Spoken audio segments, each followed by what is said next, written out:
অত্র এলাকা এবং পার্শ্ববর্তী এলাকার বিভিন্ন প্রান্ত থেকে ছুটে আসা দিন দরদি ইমানদার পরহেজগার মুত্তাকি মুসলিম ভাইরা পর্দার অন্তরালে অবস্থানরত আমাদের সকলের শ্রদ্ধাভাজন পর্দানিশীন মা এবং বোনেরা, মহান আল্লাহ রব্বুল আলামিনের দরবারে আলিশানে লাখ কোটি শুকরিয়া আদায় করছি যে মহান আল্লাহ রব্বুল আলামিন আমাদেরকে আজকের এই বৈরী আবহাওয়াকে একেবারেই অনুকূলে এনে দিয়ে প্রতিকূল পরিবেশকে অনুকূল পরিবেশে রূপ দিয়ে কোরআনে কারিমের ময়দানে বসে কোরআন সুন্নাহ থেকে আলোচনা শোনার সুযোগ করে দিয়েছেন। এজন্য আপনারা খুশি না বেজার? কম না বেশি? উচ্ছ্বসিত কণ্ঠে খুশি মনে মন প্রাণ উজাড় করে আল্লাহ পাকের শেখানো ভাষায় শুকরিয়া আদায় করছি। জবান ছেড়ে দিয়ে সকলে একযোগে বলছি আলহামদুলিল্লাহ। রব্বানা লাকাল হামদ হামদান কাসীরা তাইয়িবান মুবারাকান ফীহি। রব্বানা লাকাল হামদু কামা ইয়ানবাগি লিজালালি ওয়াজহিকা ওয়া আযীমি সুলতানিকা। আল্লাহ রব্বুল আলামিন আজকের বার্ষিক ওয়াজ মাহফিলকে কবুল করুন। নুরুল কোরআন হাফিজিয়া মাদ্রাসা ও আনোয়ারা নাজাতুন নিসা মহিলা মাদ্রাসাকে আল্লাহ তাআলা কিয়ামত পর্যন্ত কবুল করুন। মাদ্রাসার সমস্ত হাজাত আল্লাহ পাক তার গায়েবে খাজানা থেকে মিটিয়ে দিন। যে মহান রব্বুল আলামিন আমাদেরকে প্রতিকূল আবহাওয়াটাকে অনুকূলে এনে দিয়েছেন, আমরা তো ধারণাই করেছিলাম যে আজকের প্রোগ্রাম হয়তো নাও হতে পারে, ঠিক কিনা বলেন? এই কদিন যে হারে মুষলধারে বৃষ্টি হয়েছে আমরা মনে করেছিলাম প্রোগ্রাম বোধহয় হবেই না। আল্লাহ পাক আমাদেরকে এত সুন্দর একটি পরিবেশ করে দিয়েছেন। আমার মাগরিবের পরে বসে আলোচনা করার কথা থাকলেও আমি একেবারে আসরের পরেই বসেছি, একেবারে অল্প সময় হাতে নিয়ে। পেছনে কারণ হচ্ছে আমি যেখানে জুমার খুতবা দেই আমবর্ষা শাহী জামে মসজিদ কাউরান বাজারে, সেখানেও বাদেশা আজকে আমার প্রোগ্রাম আছে, যার দরুন ওই প্রোগ্রামে যথাসময়ে অ্যাটেন্ড করার জন্য আমাকে সংক্ষিপ্ত সময়ের জন্য আসরের পরে এখানে সময় দিতে হচ্ছে। আমরা চেষ্টা করব এই অল্প সময়ের মধ্যে কিছু মুদ্রা কথা, কিছু দামি কথা, কিছু মৌলিক কথা আপনাদের সামনে উপস্থাপন করার জন্য। হেদায়েতের জন্য বস্তা ভর্তি ওয়াজের প্রয়োজন হয় না, অনেক বেশি কথা বলারও প্রয়োজন হয় না। খায়রুল কালামি মা কাল্লা ওয়া দাল্লা। আরবি প্রবাদ ভাষায় একটা কথা আছে, খায়রুল কালামি মা কাল্লা ওয়া দাল্লা। সেটা হচ্ছে উত্তম কথা হচ্ছে সেই কথা যা পরিমাণে কম হয় কিন্তু অর্থ অনেক বোঝায়। আল্লাহ পাক যদি চান আমাদের এই অল্প সময়ে অনেক দামি কথা আমাদের জবান থেকে বের করতে পারেন কিনা জোরে বলেন? আল্লাহ পাক যেন এই মাহফিল আমাদের সকলের ইসলার মাধ্যম হিসেবে কবুল করেন। আমরা যেন এখান থেকে সংশোধনী নিয়ে বাড়ি দিতে পারি, আল্লাহ পাক সেই তৌফিক দান করেন। বাংলাদেশ দ্বিতীয়বারের মতো স্বাধীনতা অর্জন করেছে, আলহামদুলিল্লাহ বলেন। আলেম ওলামারা সহ দেশের আপামর জনসাধারণ তারা বাক স্বাধীনতা ফিরে পেয়েছে, কথা বলে না? দেশের স্বাধীনতা যা ৭১ সালে এই দেশের মানুষ রক্তক্ষয়ী সংঘর্ষের মাধ্যমে অর্জন করেছিল, সেই স্বাধীনতার অর্জনকে শকুনের থাবা দিয়ে আমাদের সেই অধিকারকে হরণ করা হয়েছিল। আমরা স্বাধীনভাবে কথা বলতে পারিনি, আমরা লিখতে পারিনি, আমরা বলতে জানিনি, বলতে পারিনি, আমাদেরকে বলতে দেওয়া হয়নি। এই সুযোগে সমাজে অসংখ্য আগাছা তৈরি হয়েছে। কৃষক যদি ক্ষেত ঠিক মতো নাড়তে না পারেন, আগাছা যদি পরিষ্কার করতে না পারেন, তাহলে মূল ফসল হয় না, ফসলের চাইতে আগাছা বেশি বড় হয়ে যায়। হক্কানি উলামা ইকরাম হচ্ছে রুহের ডাক্তার, রুহানি শিক্ষক, আপনাদের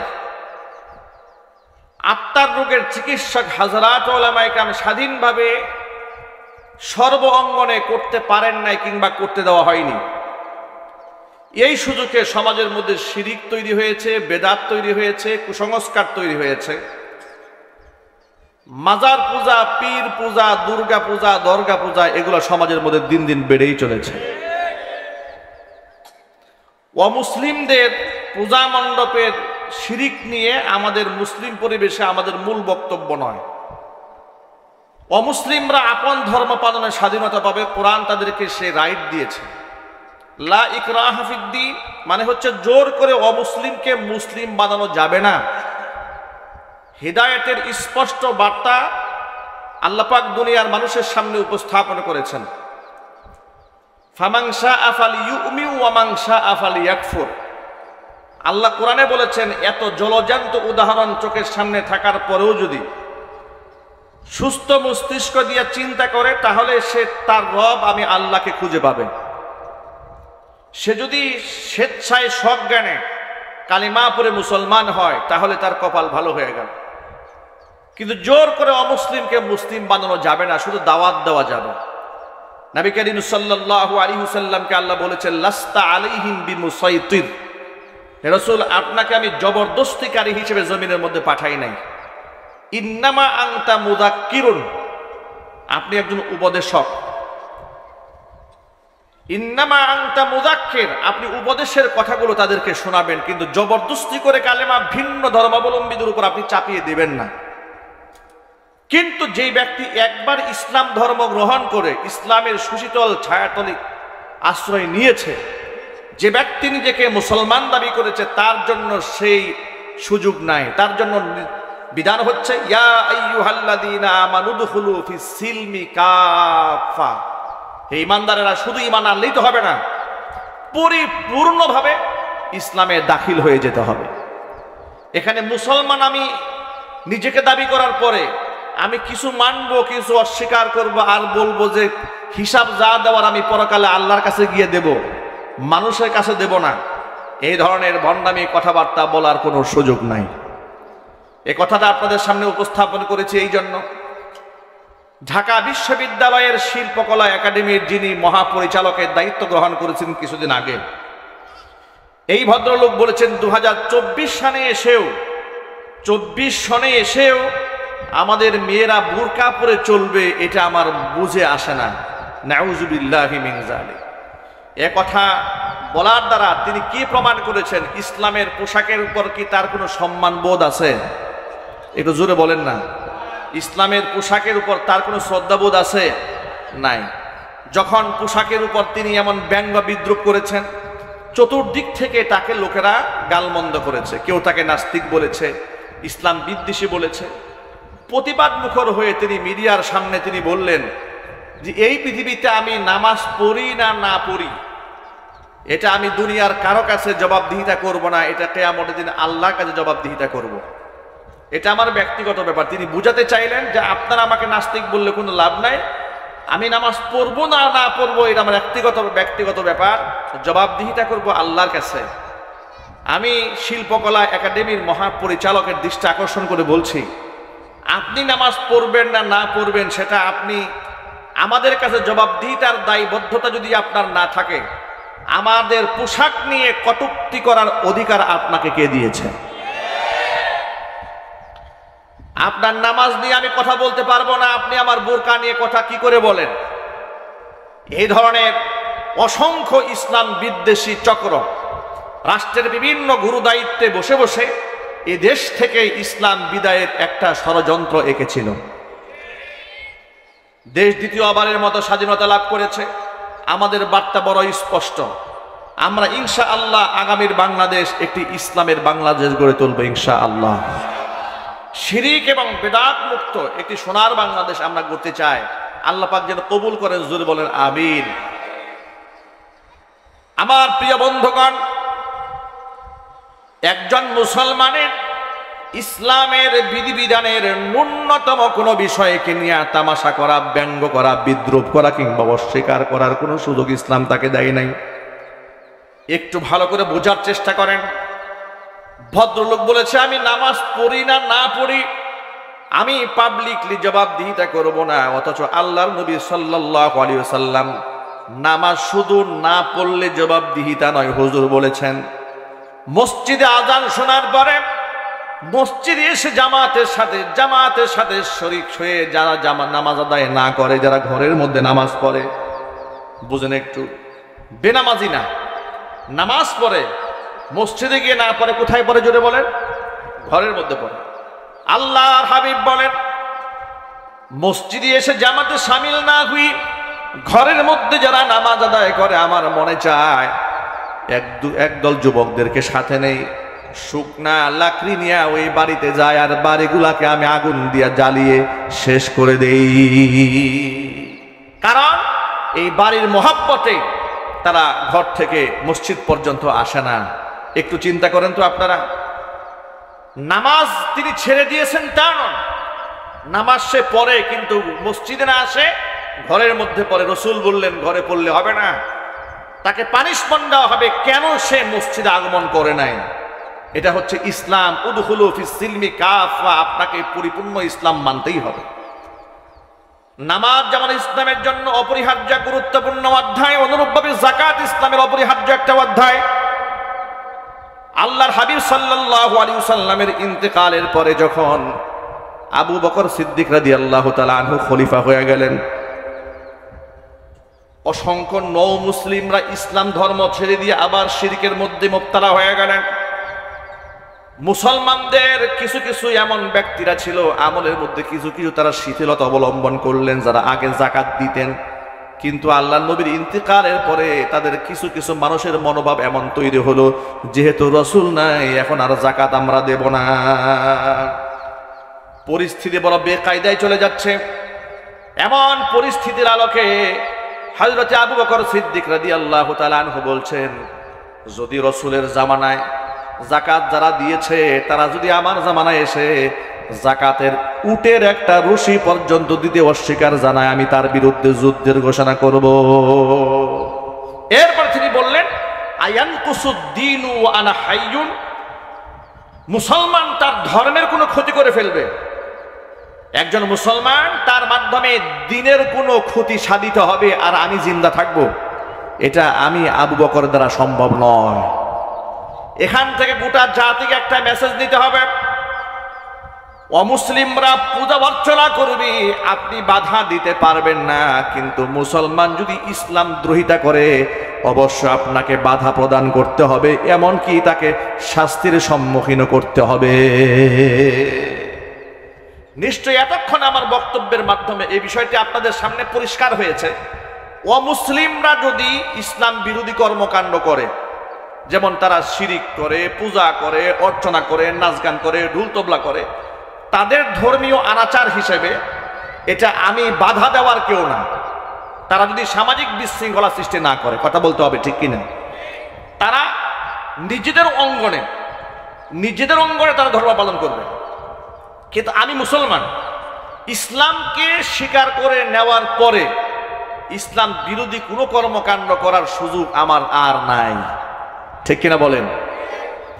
এটা যদি বুঝে থাকেন তাহলে পরবর্তী কথা নিশ্চয়ই আপনাদের মাথায় ঢুকবে, সেটা হচ্ছে এই, বাংলাদেশ দ্বিতীয়বারের মতো স্বাধীন হওয়ার পরে রাষ্ট্রীয়ভাবে বেশ কিছু পরিবর্তন আমরা লক্ষ্য করছি।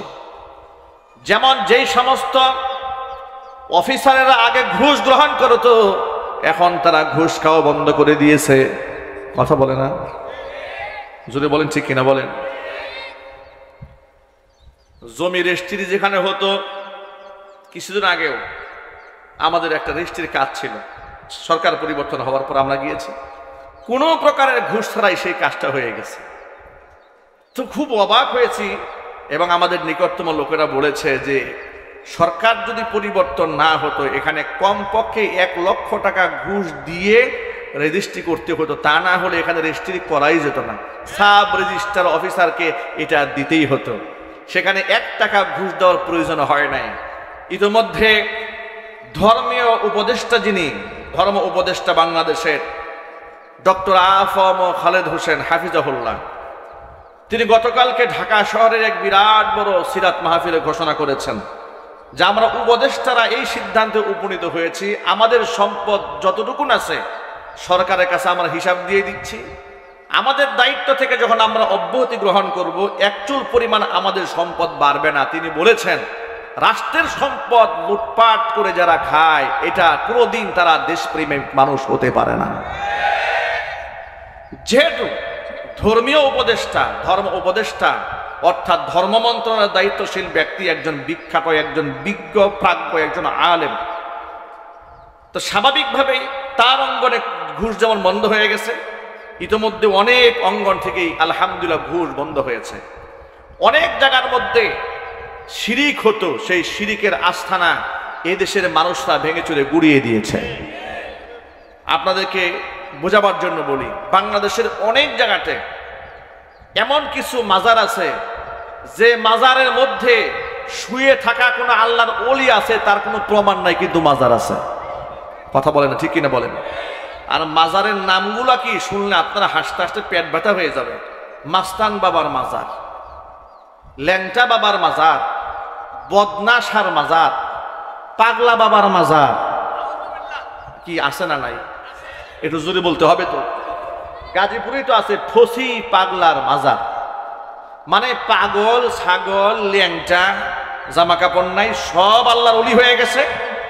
আর মানুষেরা মসজিদ বাদ দিয়ে তাদের কাছে গিয়ে সাহায্য চাওয়া শুরু করছে।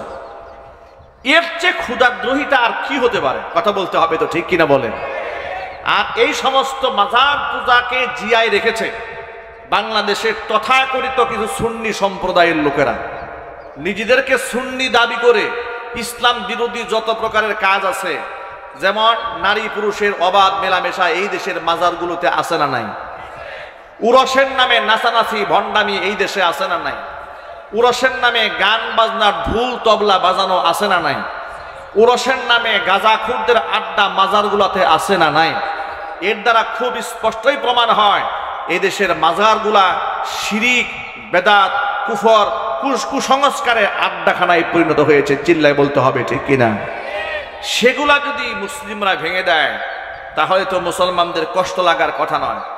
বাংলাদেশের এক কুখ্যাত বক্তা বলেছে, ওই মাজারপন্থী, যে মাজার ভেঙে দিচ্ছেন কেন? মাজারে শিরিক হয় এই জন্য। তো আপনারা মন্দিরে পাহারা দেন কেন? মন্দিরে কি ইবাদত হয় নাকি? দেখেন, পাগলের মাথা নষ্ট হয়ে গেছে। পাগলের মাথা নষ্ট না হলে এই প্রশ্ন সে কেমনে করে? অমুসলিমদের মন্দির পাহারা দেওয়া হয়েছে, মাজার পূজারীকে বলবো তুমিও আজকে থেকে নিজেকে হিন্দু দাবি করো, এবং মাজারপন্থী যারা আছে তারা আজকে থেকে তোমরা ঘোষণা করো যে আমরা মুসলমান না, আমরাও হিন্দু, তাহলে তোমাদের মাজারগুলো আমরা পাহারা দেব। কথা বলতে হবে, ঠিক কিনা বলে? আজকে এভাবে গোটা মুসলিম উম্মাকে মুশরিক বানায় দেওয়ার জন্য যত পায়তারা আছে, যত উপকরণ আছে, এর মধ্যে বিরাট একটা মাধ্যম হচ্ছে মাজার ব্যবসা। এ দিয়ে মানুষকে শিরকের প্রতি ধাবিত করা হচ্ছে। এখানে যারা এসেছেন আপনাদেরকে ছোট্ট করে একটা বার্তা দিয়ে দিচ্ছি। ওরা জিজ্ঞেস করছে বিভিন্ন জায়গায়, আমাদের কাছে মাসআলা জানতে চাচ্ছে যে মাজার ভাঙা জায়েজ আছে কিনা। লোকেরা জিজ্ঞেস করছে। আমি এই প্রশ্ন আমার কাছে আসার পরে যত লোকেরা বলেছে, আমি তাদের জন্য পাল্টা একটা প্রশ্ন করি, যে প্রশ্নটা এভাবে হবে না যে মাজার ভাঙা জায়েজ আছে কিনা, প্রশ্ন করতে হবে মাজার গড়া জায়েজ আছে কিনা। কথা বলেন, ভাঙার প্রশ্ন তো পরে আসবে, আগে গড়ার প্রশ্ন আসবে, মাজার গড়া জায়েজ আছে কিনা। আপনারা এক বাক্যে জবাব দিয়ে বলেন, জান্নাতের সুসংবাদ প্রাপ্ত শত সহস্র সাহাবী জান্নাতুল বাকির মধ্যে শুয়ে আছে, জান্নাতুল মুআল্লার মধ্যে শুয়ে আছে, কবরের মধ্যে চিহ্ন পর্যন্ত নাই। কোনটা কার কবর আপনি চিনতেও পারবেন না, খুঁজে বেরও করতে পারবেন না।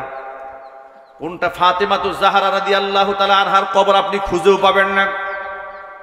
তাহলে একটু আন্দাজ করে দেখেন, জান্নাতের সুসংবাদ প্রাপ্ত যারা ছিলেন, আল্লাহর পক্ষ থেকে যারা সুসংবাদ প্রাপ্ত ছিলেন, আল্লাহ নবী সাল্লাল্লাহু আলাইহি সাল্লাম যাদের ব্যাপারে বলেছেন, আসহাবি কান নুজুম ফাবিআইয়িহিম ইকতাদাইতুম ইহতাদাইতুম, আমার সাহাবীরা আকাশের নক্ষত্র সমতুল্য, তাদের যে কারো অনুসরণ করলেই তুমি হেদায়েতের পথ পেয়ে যাবে।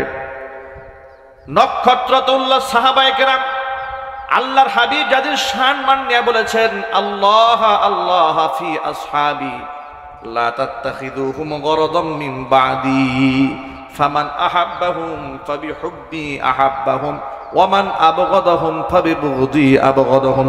রাসূল বলেন, খবরদার খবরদার, আমার সাহাবীদের ব্যাপারে আল্লাহকে ভয় করো, আল্লাহকে ভয় করো, আল্লাহকে ভয় করো।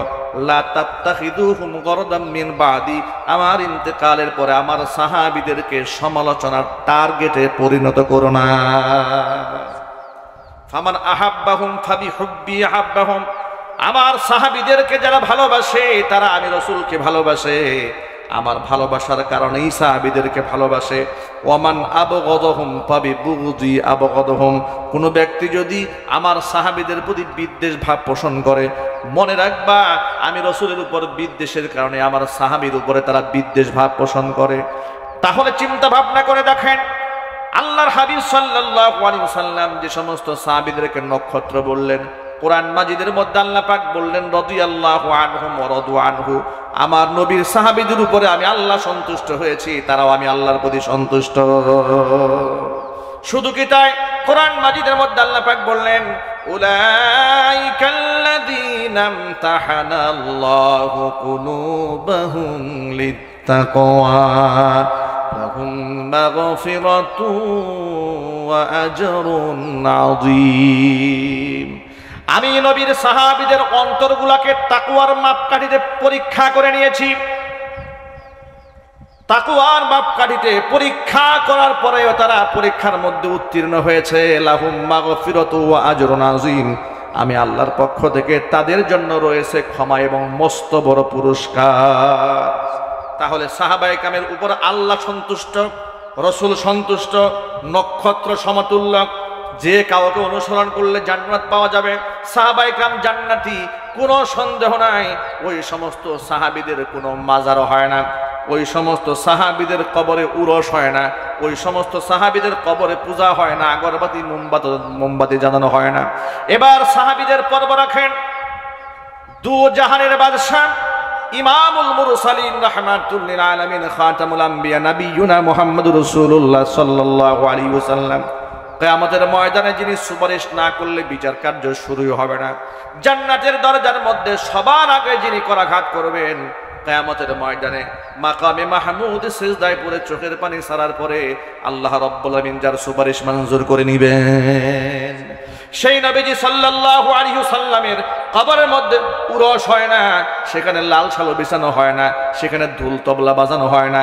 এমনকি আল্লাহর নবী সাল্লাল্লাহু আলাইহি ওয়াসাল্লাম নিজে আল্লাহর কাছে দোয়া করেছেন, আল্লাহুম্মা লা তাজআল কবরি ওয়াসানান ইউবাদ ইশতাদ্দা গযবুল্লাহি আলাল ইয়াহুদি ওয়ান নাসারা ইত্তাখাযু কুবুর আম্বিয়াইহিম মাসাজিদা।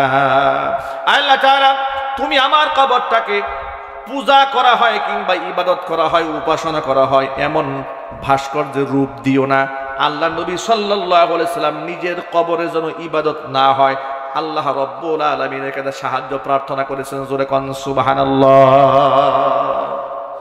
যেখানে আল্লাহ নবী সাল্লাল্লাহু আলাইহি ওয়াসাল্লামের কবরে সিজদা দেওয়া যায় না, তার কবরে সাহায্য চাওয়া হয় না, সাহায্য চাওয়া যায় না, এমনকি সেখানে উরস শরীফ বানানো যায় না, ঢোল তবলা করা হয় না। তাহলে কোথাকার উপমহাদেশের কোন পাগলা পীর, কোন ল্যাংটা পীর, কোন ভণ্ড পীর তার কবরের মাজারকে কেন্দ্র করে মাজার উঁচা বানাইয়া, কবর উঁচা বানাইয়া, পাকা বানিয়ে এর উপরে লাল শালু বিছিয়ে টাকা ইনকাম করা, আল্লাহর কসম এটা ধর্মীয় কাজ নয়, এটা ভণ্ডামি ছাড়া কিছু নয়। তবে আপনাদেরকে কথাও বলে দেই, ওরা বলে মাজার ভেঙে দেওয়ার কারণে নাকি আল্লাহর ওলিদের সাথে বিয়াদবি হয়েছে। আল্লাহর কসম করে বলি, মাজার ভাঙার কারণে ওলিদের সাথে বিয়াদবি হয় নাই, বরং আল্লাহর ওলিদের কবরের উপর মাজার বানানোর কারণে সবচেয়ে বড় বিয়াদবি হয়েছে। সবচেয়ে বড় বিয়াদবি তো আল্লাহর ওলির সাথে সেদিন হয়েছে যেদিন আল্লাহকে বাদ দিয়ে আল্লাহর ওলির কাছে চাওয়া হয়েছে। কথা বলেন ঠিক কিনা? এর চাইতে বড় বিয়াদবি আর কি হতে পারে? আল্লাহর ওলি আল্লাহর কাছে চেয়ে, আল্লাহর কাছে সিজদা দিয়ে তিনি আল্লাহর ওলি হয়েছেন, আর আপনি আল্লাহকে বাদ দিয়ে তার কাছে চাওয়া শুরু করে দিয়েছেন। নাউযু বিল্লাহি মিন যালিক। সুতরাং প্রশ্ন, মাজার ভাঙা জায়েজ হচ্ছে কিনা, এই প্রশ্ন করার আগে বলতে হবে মাজার গড়া জায়েজ হয়েছে কিনা। সুতরাং মাজার পূজা বন্ধ করতে হবে। তবে এই ক্ষেত্রে আপনাদেরকে আরেকটা প্রশ্নের জবাব দিয়ে দিই, তাহলে মাজার ভাঙবে কে? আমি আপনাদেরকে ভাঙার জন্য উৎসাহিত করছি না। কারণ হচ্ছে, দেশের যে কোনো অন্যায় হোক না কেন, এটা প্রতিকার এবং প্রতিরোধ করার জন্য, ভাঙার জন্য অথরিটি আছে, সেটা হচ্ছে রাষ্ট্র। সেটা কি জোরে বলেন? রাষ্ট্র। একটি রাষ্ট্রে যদি ইসলাম কায়েম না হয়, ওয়াজ নসিহত দিয়া এই রাষ্ট্রকে বেশি দিন ভালো রাখা যায় না। কথা বলেন না, ঠিক কিনা বলেন?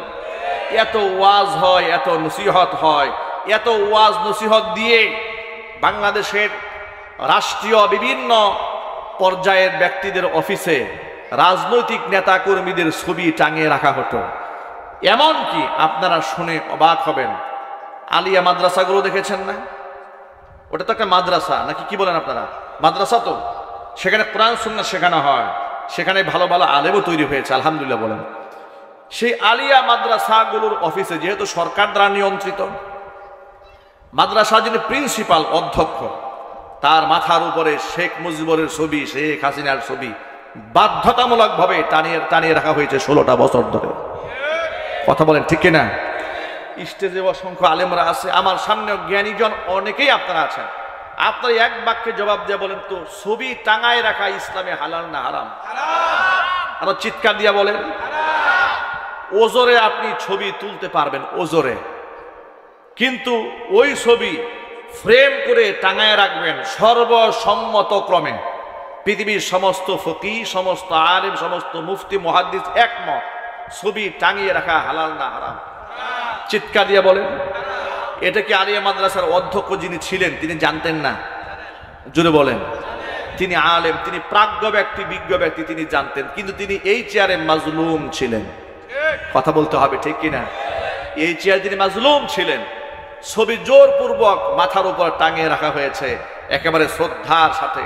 আবার এই সুযোগে তো লোকেরা এমনও করেছে, আমি আপনাদেরকে ভিডিও ফুটেজ দেখাতে পারবো, যারা অনলাইন সোশ্যাল মিডিয়া ব্যবহার করেন তাদের কাছে মোটামুটি নিউজ আছে। গত বছর 15 আগস্টে স্কুলের ছাত্র এবং ছাত্রীদেরকে দিয়ে বঙ্গবন্ধুর ছবি ফ্রেম সামনে রেখে সিরিয়াল করে করে সেখানে ফুলের মালা দেওয়া হয়েছে। এর মানে ছবির পূজা পর্যন্ত করা হয়েছে এই দেশে বাধ্যতামূলকভাবে। কথা বলতে হবে ঠিক কিনা? এই যে পূজা হয়েছে, অর্চনা হয়েছে, এত কিছু হয়েছে চোখের সামনে, তারা এগুলা লালন করেছে, তারা এগুলা সৃষ্টি করেছে। কিন্তু রাষ্ট্রের একটা অথরিটি আছে, আপনি ওয়াজ নসিহত এগুলো ভালো করতে পারবেন না। যখন গভর্নমেন্ট চেঞ্জ হয়ে গেল, অটোমেটিক সব ছবি মানুষ লাথি মেরে ভেঙে ফেলে দিয়েছে। কথা বলতে হবে ঠিক কিনা? আমরা ভাস্কর্য বানাতে নিষেধ করেছি, আমাদেরকে রাষ্ট্রের শত্রু বানিয়ে দিয়েছিলে, আর এখন তোমাদের তৈরিকৃত ভাস্কর্যের উপর বাচ্চারা পেশাব করে ছেড়ে দিয়েছে। তোমরা আলেমদের হাতের মধ্যে গরুর রশি লাগিয়েছিলে, আর তোমার বাবার গলার মধ্যে গরুর রশি লাগিয়ে এদেশের যুবকরা টেনে টেনে নামিয়ে দিয়েছে।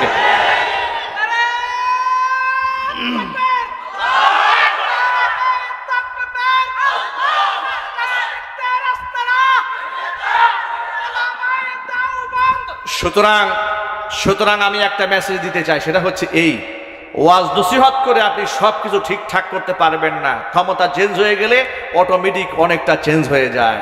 আচ্ছা আপনারা বলেন, রাষ্ট্রের ক্ষমতাসীন ব্যক্তিদের বিদায় হয়েছে, তাই বলে কি দেশের ক্ষমতাসীন যারা এসছেন তারা কি ইসলামের খেলাফত কায়েম করেছেন? একটু জোরে বলেন। খেলাফত কায়েম হয় না, শুধুমাত্র ক্ষমতার হালকা একটু পালা বদল হয়েছে, এতেই মূর্তি টুর্তি শেষ হয়ে গেছে। যদি খেলাফত কায়েম হয় চিত্রটা কেমন হবে?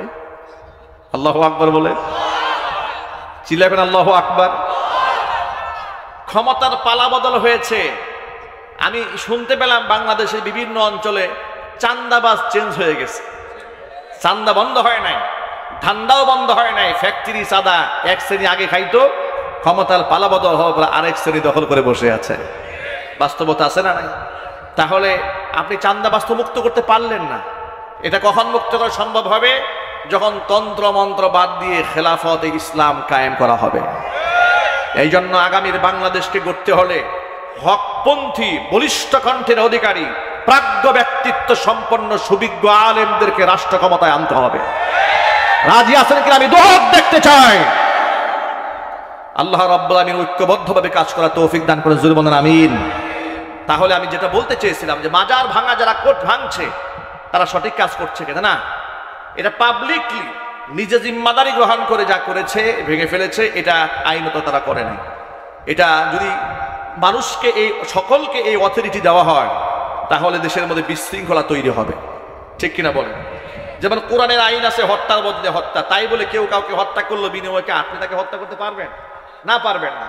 কোরআনে আছে কেউ তার চোখ কানা করে দিলে তার চোখটা কানা করে দেওয়া হবে, কিন্তু সেই বিচার কি আপনি করতে পারবেন না? এটা রাষ্ট্রের অথরিটির প্রয়োজন আছে না নাই? অথরিটির প্রয়োজন আছে। এই জন্য খেলাফত প্রয়োজন। যদি পরিপূর্ণ ইসলামের স্বাদ আপনি আস্বাদন করতে চান, রাষ্ট্রে খেলাফত কায়েম না হলে এটা কোনো দিন সম্ভব হবে না। আগামীতে কোনো সুদখোর, কোনো ঘুষখোর, কোনো বেনামাজি, কোনো লম্পট, কোনো মিথ্যাবাদী, কোনো চোরাচালানি, কিংবা কোনো ডাকাত, কিংবা কোনো খুনি, কিংবা পর্দা লঙ্ঘনকারী, শরীয়তের বিধান লঙ্ঘনকারী কোনো নেতার পেছনে মুসলমানরা যাবে না। মুসলমানরা আলেমদের সাথে ছিলেন, আছেন, ভবিষ্যতেও কারা কারা থাকবেন আমি দুহাত দেখতে চাই। আল্লাহ রাব্বুল আমিন যেন আমার সকল ভাইদেরকে ঐক্যবদ্ধ হয়ে কাজ করার তৌফিক দান করেন। সকলেই জুড়ে বলুন আমিন। আজকে আমরা নুরুল কোরআন হাফিজিয়া মাদ্রাসার জন্য দোয়া করছি। আল্লাহ পাক এই মাদ্রাসাকে কিয়ামত পর্যন্ত কবুল করেন। মাদ্রাসার সমস্ত হাজাত আল্লাহ পাক তার গায়বে খাজানা থেকে মিটিয়ে দেন।